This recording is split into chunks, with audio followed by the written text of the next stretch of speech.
Russia has participated in an airstrike this week and giving the U.S. 1 hour advance notice. And some groups claim that Russia was hitting rebel groups that the U.S. supports, while Russia says they were bombing ISIS. What should we do? Nick, what do you think? Well, it's a very complicated situation in the fact that Russia is taking the lead on this, and when the United States usually takes the lead on attacking terrorist organizations.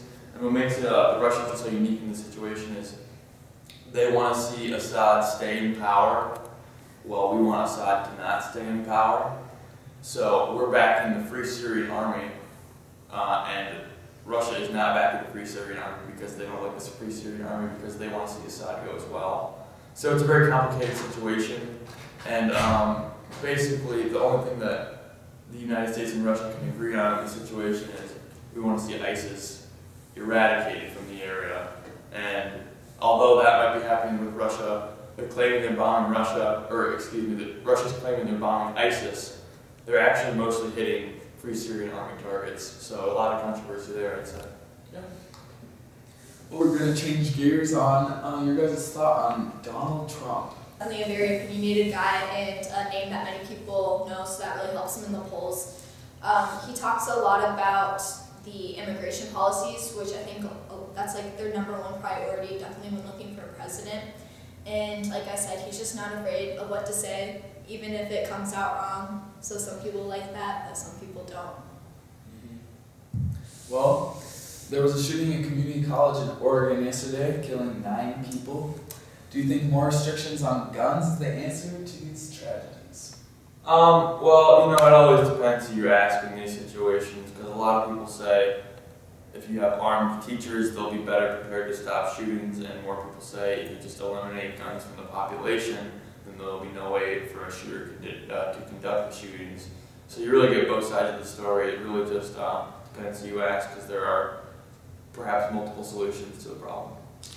Yeah, I was reading an article, and it says that there's been 45 shootings in colleges and in high schools this year. So definitely a problem that has come up and something that needs to be talked about more often. Well, Nick, you're Catholic. Pope Francis was in the U.S. last week. What are your thoughts on his trip? He's a great guy, I'd say. I know a lot of people at my church are very excited he was here. We were talking about it last Wednesday night. My priest gave a little homily about it on Sunday as well. A little good message about that. And I was super excited to see him here. He had lots of good messages. He first pope to address a joint session of Congress, so that was very exciting. Probably it's very exciting, not only in Catholic standpoint, but from United States and world standpoint as well. Yeah, he's definitely one of the more liberal priests that we've had, so it's very interesting, the different points of views. I concur. And finally, Hurricane Joaquin is barreling through the Atlantic Ocean and will affect the East Coast. If you had to name a hurricane, what would you name it instead of Joaquin? Does that start with? Funky.